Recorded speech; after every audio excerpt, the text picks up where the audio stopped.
Puan ada anak kat sini darjah berapa?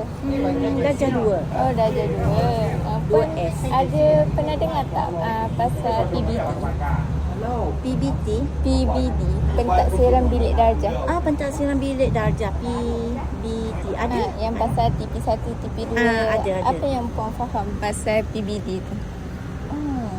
Dia TP1 sampai TP6 kan? TP1 tu paling rendah, maksudnya paling lemah lah. Lepas tu TP6 tu paling tinggi lah, paling baik, cemerlang.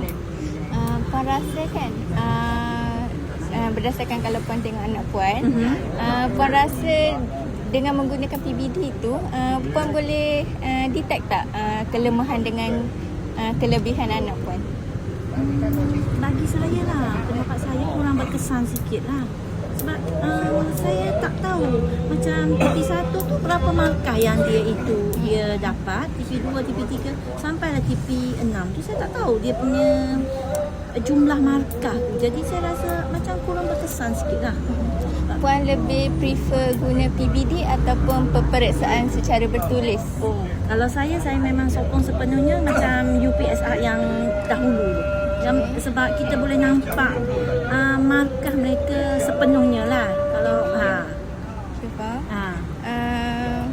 Kalau puan tengok daripada keputusan PBD anak puan yang sekarang, puan berpuas hati ke?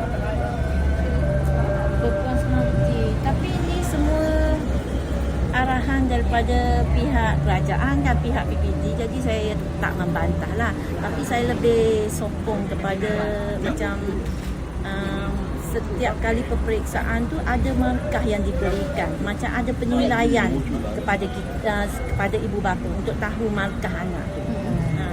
Kadang-kadang puan ada tak macam berkomunikasi dengan guru-guru kelas ke berkaitan prestasi anak puan? Kalau saya memang selalu berkomunikasi lah dengan guru kelas tu.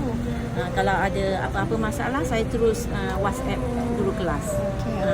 Okey, itu je soalan saya.